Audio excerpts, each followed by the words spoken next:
रात के करीब 12 बजे का वक्त था। गर्मियों की रातें थीं और मैं अपने कमरे में सो रही थी। अचानक मेरे कमरे के दरवाजे पर दस्तक हुई। पहले तो मैं थोड़ा डर गई, लेकिन फिर सोचा शायद मेरा भाई ही होगा, क्योंकि घर में मेरे और भाई के अलावा कोई और नहीं था। मैंने उठकर दरवाजे की ओर कदम बढ़ाए। दरवाजा खोलते ही मैंने बाहर झांका, लेकिन वहां कोई नहीं था। मैंने सोचा शायद ये मेरा वहम होगा। मैं वापस बिस्तर पर लेटने लगी। अचानक दरवाजे पर फिर से पहले से भी ज्यादा जोर की दस्तक हुई। मैंने कांपती हुई आवाज में पूछा, कौन है? लेकिन कोई जवाब नहीं आया। डरते हुए मैंने दोबारा दरवाजा खोला और वहां मेरा भाई खड़ा था। उसने मुझसे कहा, क्या हुआ दीदी, इतनी घबराई हुई क्यों लग रही हो? वो मुझे आज कुछ अजीब सी नजरों से देख रहा था। मैंने सोचा शायद मैं ही ज्यादा सोच रही हूँ, लेकिन मुझे क्या पता था कि उस रात कुछ ऐसा होने वाला था जिसने मेरी पूरी जिंदगी को बर्बाद कर दिया, जिसे मैं चाहकर भी कभी भूल नहीं पाई। अब मैं आपको अपनी जिंदगी का वो सच बताने जा रही हूँ जिसे मैंने आज तक सबसे छुपा कर रखा था। यह सच ऐसा है जो मेरी हर रात की नींद और हर दिन का सुकून छीन ले गया। इसे सुनने के बाद शायद आपकी रूह कांप उठेगी। दोस्तों, कहानी सुनने से पहले दिल थाम कर बैठिएगा, क्योंकि कहानी बहुत ही खतरनाक होने वाली है। अगर चैनल पर पहली बार आए हैं तो चैनल को सब्सक्राइब जरूर कर लीजिएगा। तो चलिए कहानी शुरू करते हैं। मेरी उम्र 20 साल हो चुकी थी और मैंने नया नया जवानी की दहलीज पर कदम रखा था। मैं कॉलेज में सेकेंड ईयर की पढ़ाई कर रही थी। उन दिनों गर्मी का मौसम था और हमें कॉलेज से छुट्टियां मिल गई थीं। रोज की तरह आज भी पूरे घर की सफाई करने के बाद मैं अपने बिस्तर पर आराम कर रही थी। थकान से चूर होकर ऐसा लग रहा था जैसे पूरा बदन अकड़ गया हो। मैं अपने बिस्तर पर लेटकर सुकून पाने की कोशिश कर रही थी और हाथों से अपने सिर की मसाज कर रही थी। अचानक मेरा भाई राहुल मेरे कमरे में आया और दरवाजा बंद करके कहने लगा, क्या हुआ दीदी, तबीयत तो ठीक है? मैंने कहा, क्या भाई, मम्मी सारा काम मेरे सर पर डालकर चली जाती हैं। कॉलेज की छुट्टियां क्या हुई, सारे घर की जिम्मेदारी मुझ पर आ गई है। ऊपर से काम वाली बाई भी छुट्टी पर है। मुझसे नहीं होते ये घर के काम। मेरी बात सुनकर वह मेरे पास आकर बैठ गया और कहने लगा, मेरी प्यारी बहन, कोई बात नहीं, मैं अभी तुम्हारे लिए दूध लेकर आता हूँ, उसे पियोगी तो सुकून मिल जाएगा। राहुल की बात सुनकर मैं मुस्कुरा दी और कहा, बस तुम खाना बाहर से ले आना, मैं थोड़ी देर सोऊंगी तो मेरी तबीयत कुछ बेहतर हो जाएगी। राहुल कमरे से निकल गया। कुछ देर बाद ठंडे दूध के गिलास के साथ वह वापस आया। मुझे उस पर बहुत प्यार आया। दुनिया में बहुत कम ही ऐसे भाई होते हैं जो अपनी बहनों का इतना ख्याल रखते हैं। मैं उससे ढेर सारा आशीर्वाद देने लगी और उसका लाया हुआ दूध पीने लगी। दूध पीने के बाद मैं अपने बिस्तर पर लेट गई। राहुल कहने लगा, चलो दीदी, मैं तुम्हारा सिर दबा देता हूँ, तुम सो जाओ। वह मेरे पास बैठ गया और अपने हाथों से मेरा सिर दबाने लगा। उसके हाथों से मुझे सुकून मिलने लगा और मेरे सर का दर्द भी कम हो गया था। मैं आंखें मूंद कर लेट गई और कुछ ही देर में मैं गहरी नींद सो गई। मुझे कोई भी होश नहीं था कि मैं कितने घंटे तक सोती रही। जब मेरी आंख खुली तो मैंने घड़ी पर टाइम देखा। रात के 9 बज चुके थे। शायद थकावट की वजह से मुझे वक्त का एहसास ही न हुआ। मम्मी और पापा भी ऑफिस से वापस आ चुके थे। मुझे कुछ भी समझ नहीं आ रहा था और मेरा पूरा शरीर दर्द कर रहा था। मैं बिस्तर से उठकर बाथरूम जाने लगी। तभी मुझे चक्कर आ गए। मुझे ऐसा लग रहा था जैसे सब कुछ घूम रहा हो और अगर दीवार का सहारा नहीं लिया होता तो शायद गिर जाती। खुद को संभालते हुए मैं फ्रेश होकर बाहर आई। देखा कि सभी खाने के टेबल पर बैठे हुए थे और मेरे आने का इंतजार कर रहे थे। मैं जाकर आराम के साथ कुर्सी पर बैठ गई।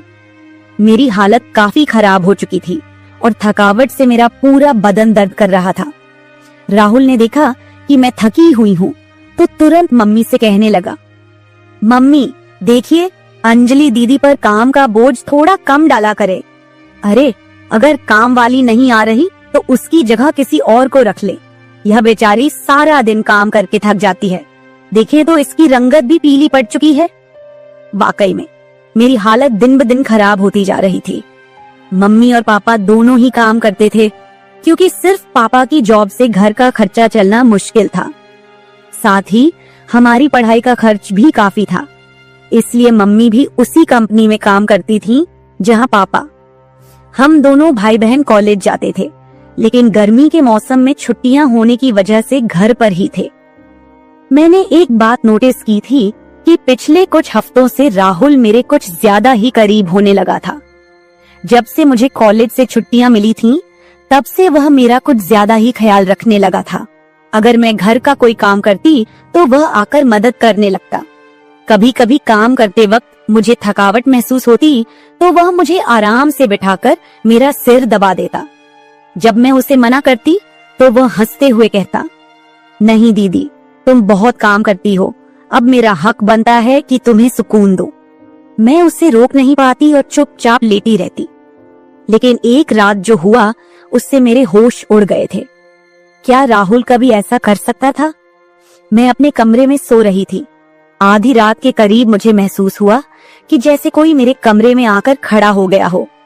धीरे धीरे वह बिस्तर के पास आ रहा हो और मैं सोते हुए भी महसूस कर सकती थी कि कुछ अजीब हो रहा है। मुझे तुरंत झटका सा लगा और मैंने आंखें खोल दी। कमरा पूरी तरह से अंधेरे में डूबा हुआ था और जब मैंने उठकर देखा तो अंदर कोई नहीं था। बस कमरे का दरवाजा थोड़ा सा खुला हुआ था और मुझे याद था कि मैं हमेशा सोने से पहले दरवाजा बंद करके सोती थी। तो फिर वह कैसे खुला था? मैं चुपचाप उठकर दरवाजे को लॉक करने लगी। फिर से बिस्तर पर जाकर सोने की कोशिश की, लेकिन जैसे ही मेरी आंखें बंद हुईं, मुझे फिर से कुछ कदमों की आहट सुनाई दी, जैसे कोई बिस्तर के पास आकर बैठा हो। और फिर मुझे लगा जैसे कोई मेरे पास आकर अपना हाथ बढ़ा रहा हो। मैंने पलट कर देखा, लेकिन कोई नहीं था। मेरी धड़कन तेज हो गई थी और मुझे घबराहट होने लगी थी। मैंने घबराते हुए कमरे की लाइट ऑन की और दरवाजा खोलकर बाहर झांका, लेकिन वहां कोई नहीं था। आज से पहले ऐसा कभी नहीं हुआ था जो अब हो रहा था। मुझे प्यास लगी तो मैं कमरे का दरवाजा खोलकर बाहर निकली। उसी वक्त राहुल भी अपने कमरे से बाहर निकला। मुझे देखकर उसने पूछा, क्या बात है, आप अभी तक जाग रही हैं? मैंने जवाब दिया, कुछ नहीं, बस ऐसा महसूस हुआ जैसे कमरे में कोई मौजूद हो। पानी पीकर मैं दोबारा कमरे में आई और पीछे पीछे वह भी आ गया। उसने कहा, आपको डरने की जरूरत नहीं है। अगर आपको डर लग रहा है तो मैं आपके पास सो जाता हूँ। मैंने उसे मना किया, नहीं, तुम्हें परेशान होने की जरूरत नहीं है, जाओ और आराम करो। लेकिन वह जिद करने लगा कि मैं आपको अकेला किसी भी हाल में नहीं छोड़ सकता। आपकी तबीयत खराब हो सकती है, मैं आपको तकलीफ में नहीं देख सकता। आप सो जाएं, मैं यही सो जाता हूँ। आखिरकार उसकी जिद के आगे मुझे झुकना पड़ा। मैं बिस्तर पर लेट गई और उसने भी सोफे पर तकिया रखा और मेरे पास में ही सो गया। लेकिन उस रात मुझे ऐसा महसूस हुआ जैसे कोई मेरी ओर काफी देर तक ध्यान से देखता रहा हो। उसने मेरे बालों को सहलाया, मेरे चेहरे पर उंगलियां फेरी और मैं सो रही थी। अगली सुबह जब मैं उठी तो मेरा मूड बड़ा अजीब था, लेकिन जब मैंने अपने आप पर गौर किया तो मैं हैरान रह गई। शुक्र था कि मैंने अपने आप को दुपट्टे से ढक रखा था। मेरी कमीज बेतरतीब हो चुकी थी। मुझे हैरत हुई क्योंकि आज से पहले मैं कभी इस तरह आराम से नहीं सोई थी। आज मैं बहुत खुश महसूस कर रही थी, न जाने क्या वजह थी। मैंने अपने भाई की तरफ देखा तो वह भी बहुत खुश था। मैंने उसको पूछा, तुम आज इतने खुश क्यों हो? तो कहने लगा, जिसको आप जैसी बहन मिल जाए वो क्यों ना खुश हो। घर के सारे काम निपटाकर जब मैं बैठी तो राहुल तेल लेकर मेरे पास आ गया। कहने लगा, अंजलि दीदी, आप अपने बाल खोल दे, मैं आपके सर में मालिश कर देता हूँ। मुझे उसकी हरकतें कुछ अजीब लग रही थीं। मैंने कहा, ये तुम्हारा काम नहीं है, जाओ अपनी पढ़ाई करो, मुझे मालिश की जरूरत नहीं है। मगर उसने मेरी बात नहीं मानी और खुद ही मेरे बालों से कैचर उतार कर कहने लगा, आप नखरे मत किया करो, किस्मत वालों को ही ऐसे भाई मिलते हैं। जब आपका भाई आपके खूबसूरत रेशमी बालों में मसाज करना चाहता है तो आपको क्या समस्या हो सकती है? आ जाइए, मैं आपके सर की मसाज कर देता हूँ, आपको बहुत सुकून मिलेगा। वो मुझे उठाकर कमरे में ले गया। मैं बेड पर तकिया रखकर लेट गई। मेरे बाल बेड से नीचे लटक रहे थे। वह मेरे सरहाने बैठकर मेरे बालों की मसाज करने लगा। राहुल मुझसे 3 साल छोटा था, मगर मुझे नाम से बुलाता था। कहता, आप इतनी प्यारी हैं कि आपको देखकर दिल करता है कि आप हमेशा इसी तरह मुस्कुराती रहें और मैं आपका लाभ उठाता रहूं। वह मेरे सिर की मालिश कर रहा था और उसके हाथों में जैसे जादू था। मुझे इतना मजा आया कि मैं नींद की वादियों में खोने लगी। तेल की खुशबू भी बहुत जबरदस्त थी। तेल की हल्की हल्की महक कमरे में फैल चुकी थी। मैंने उत्सुकतावश उससे पूछा, ये तेल कौन सा है? उसने मुस्कुराते हुए जवाब दिया, ये एक खास तेल है जो आपकी सुंदर जुल्फों को और भी चमकदार बनाएगा। आपके बालों की खास देखभाल के लिए ही लाया हूँ। उसकी बातें मुझे बहुत अजीब सी लग रही थी। मैं समझ नहीं पाती थी कि वह किस तरीके से बात कर रहा है। मालिश के दौरान कब मुझे नींद आ गई, पता ही नहीं चला। कुछ समय बाद जब मेरी आंख खुली तो मेरे पूरे बदन में भारीपन महसूस हो रहा था। ऐसा लगा रहा था जैसे किसी ने मुझ पर बहुत ज्यादा वजन रख दिया हो। मेरी टांगों और हाथों में अजीब सा दर्द था, मानो घंटों तक मैं किसी भारी बोझ के नीचे रही हूँ। पूरे बदन में दर्द सरायत कर रहा था। मैं धीरे धीरे उठकर बैठी और चारों तरफ नजर दौड़ाई। मेरे कपड़े हल्के हल्के गीले हो गए थे और पंखा भी बंद था। कमरे में गर्मी का एहसास हो रहा था। मैंने चक्कर खाती हालत में बेड से नीचे कदम रखा, मगर पैरों में जैसे जान नहीं थी। मैंने अपने भाई को देखा जो शांत और सामान्य नजर आ रहा था। लेकिन ये सब क्या हो रहा था? मुझे समझ नहीं आ रहा था कि आखिरकार ऐसा क्यों हो रहा है। बड़ी मुश्किल से खुद को घसीटते हुए मैं बाथरूम पहुंची और फ्रेश होकर आई। आईने में अपनी हालत देखी तो ऐसा लगा जैसे मैं पूरी रात सोने की बजाय किसी मेहनत वाले काम में जुटी रही हूँ। जब मैं कमरे से बाहर निकली तो मुझे हल्की हल्की फुसफुसाने की आवाजें सुनाई दी। ऐसा लगा जैसे कोई किसी से बातचीत कर रहा हो। घर में मेरे और राहुल के अलावा कोई नहीं था। फिर वह किससे बात कर रहा था? प्यास लगने के कारण मैं पहले किचन में पानी पीने गई, लेकिन तब तक आवाजें आनी बंद हो चुकी थीं। जैसे ही मैं किचन के दरवाजे के पास पहुंची, राहुल बैठक से बाहर निकलता दिखा। उसके हाथों में कई नोटों के बंडल थे और उसके चेहरे पर एक अजीब सी मुस्कान थी। मेरे माथे पर बल पड़ गए। उसने जैसे ही मुझे देखा चौंक गया। कहने लगा, दीदी आप उठ गईं। मैंने बिना जवाब दिए धीरे धीरे उसके करीब जाकर पूछा, ये पैसे कहाँ से आए? वह हड़बड़ा गया और तुरंत उन्हें अपनी जेब में डालने की कोशिश करने लगा। मैंने उसका हाथ पकड़कर उन पैसों को बाहर निकाला और सख्ती से पूछा, सच सच बताओ, इतने पैसे तुम्हारे पास कैसे आए? वह घबरा गया और कहने लगा, प्लीज पापा को मत बताना। ये पैसे पापा के एक दोस्त ने पुराने कर्ज के रूप में लौटाए हैं। मैंने सोचा था कि इनसे मोबाइल खरीद लूंगा। उसकी बात सुनकर मेरा गुस्सा 7वें आसमान पर पहुंच गया।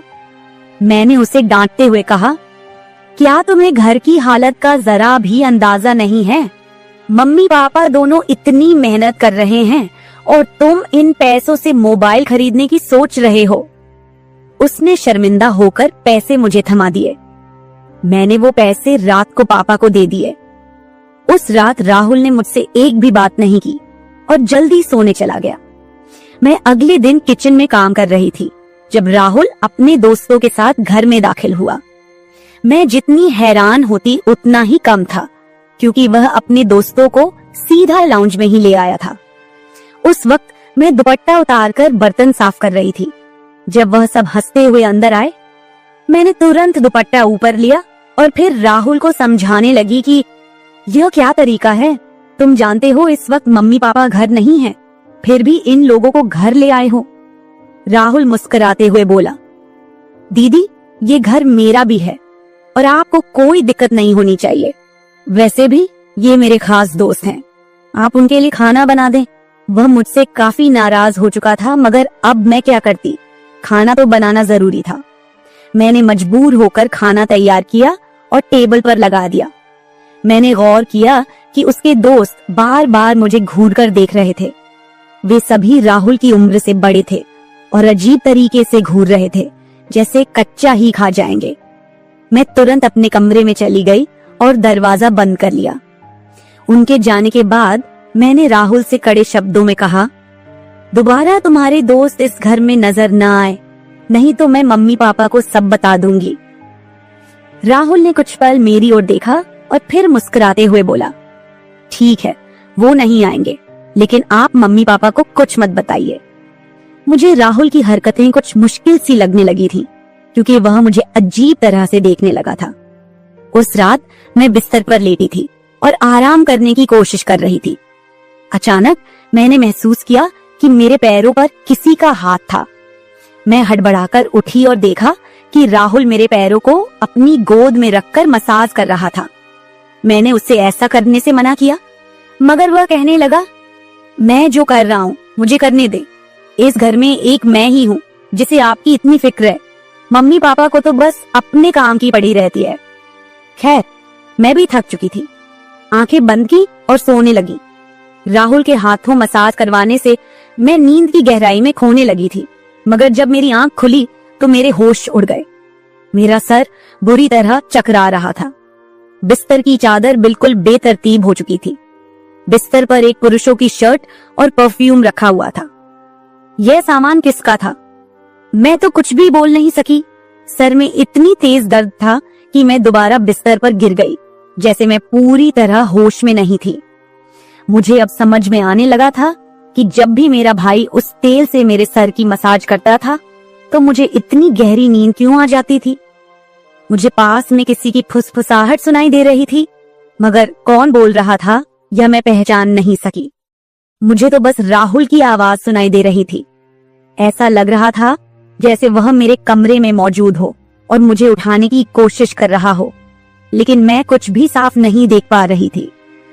कुछ देर बाद जब मेरी आंख खुली तो सारा दृश्य मेरी नजरों के सामने घूमने लगा।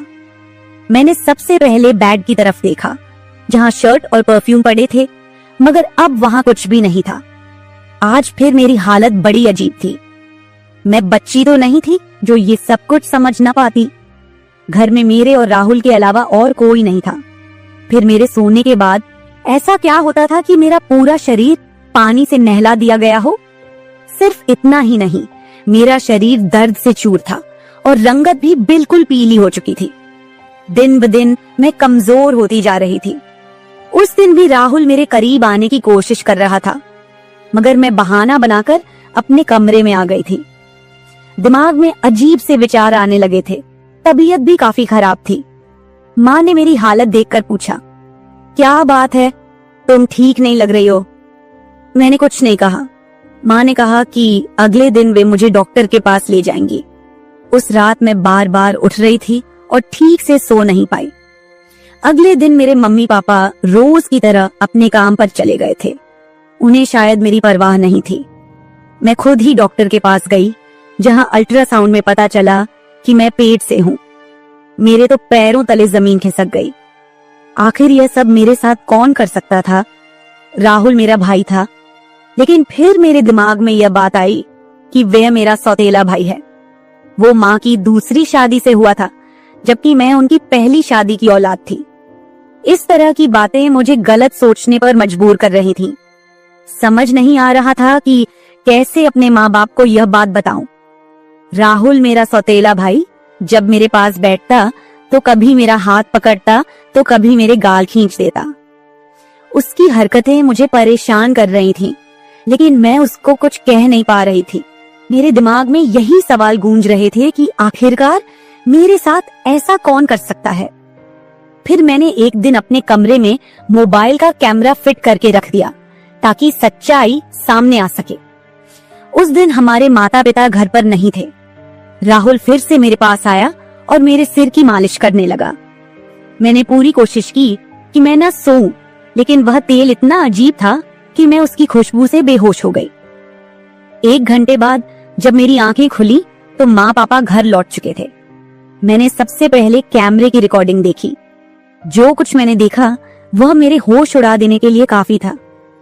राहुल मेरे कमरे में अपने दोस्तों को लाता था जो मेरे साथ बुरा व्यवहार करते थे। फिर अपना काम पूरा करने के बाद वे राहुल को पैसे देते और चले जाते। जब मुझे इस सच का पता चला तो मैं पूरी तरह से टूट गई।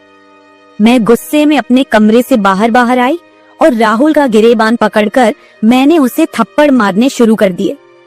मेरी चीख सुनकर मम्मी पापा भी वहां आ गए। पापा ने मेरा हाथ पकड़ लिया और गुस्से में कहने लगे, क्या हो गया है? तुम इसे क्यों मार रही हो? होश में हो? क्या पागल हो गई हो? क्यों मार रही हो इसे? मैंने रोते हुए वीडियो दिखा दी कि यह जलील इंसान मेरे साथ क्या कर रहा था।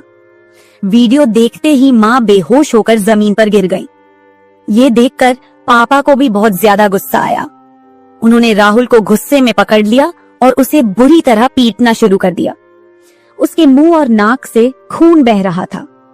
राहुल ने गुस्से में कहा, मैंने इसे कभी भी अपनी बहन समझा ही नहीं। मुझे पैसों की जरूरत थी। लोग इसके लाखों रुपए देने को तैयार थे। मुझे अपनी जरूरतें पूरी करनी थी, इसलिए मैंने यह कदम उठाया। मैं अपने कानों पर हाथ रखकर बस रोए जा रही थी। पापा ने उसे इतना मारा कि वो लहूलुहान हो गया, लेकिन जैसे तैसे खुद को छुड़ाकर वह घर से भाग गया और फिर कभी उस घर में वापस नहीं आया। इस हादसे को मेरे लिए भूल पाना तो दूर, इसे याद करते हुए आज भी मेरी रूह कांप जाती है।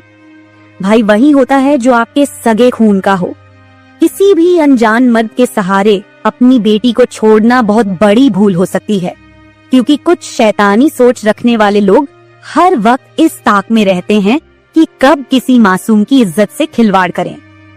मेरी वीडियो देखने वाले सभी दर्शकों को यही गुजारिश है कि अपनी बहन बेटियों को कभी भी किसी अनजान मर्द के सहारे उन्हें अकेला न छोड़े और बेटियों की सिर्फ परवरिश मत कीजिए, उन्हें आत्मनिर्भर और आत्मरक्षक बनना सिखाइए। इस सारे मामले में आपको किसकी गलती लगती है? हमारे माँ बाप की, जिन्होंने पैसा कमाने के चक्कर में हमारे ऊपर कभी ध्यान ही नहीं दिया, या फिर मेरी, जो अपने सौतेले भाई पर सरगे से भी ज्यादा भरोसा करती थी, या फिर इस समाज की, जो बेटियों को कमजोर और बेबस मानता है। आपकी राय मेरे लिए बहुत मायने रखती है। कमेंट बॉक्स में जरूर बताएं कि इस पूरे मामले में आप किसे गलत मानते हैं। मैं अपनी कहानी आपके साथ इसलिए साझा कर रही हूँ ताकि यह किसी और के लिए एक सीख बन सके। यह सिर्फ एक घटना नहीं है, बल्कि एक चेतावनी है कि हम सबको सतर्क रहना चाहिए। अगर आपको मेरी यह कहानी पसंद आई और आप मानते हैं कि इसे सुनकर कोई और भी जागरूक हो सकता है, तो इसे शेयर जरूर करें। अगर आप ऐसी और भी कहानियां सुनना चाहते हैं जो मनोरंजन के साथ एक संदेश भी दें, तो मेरे चैनल को सब्सक्राइब जरूर करें। बेल आइकॉन दबाना मत भूलिएगा ताकि आपको मेरी हर नई कहानी समय पर मिल सके। कल फिर मिलते हैं एक नई कहानी के साथ।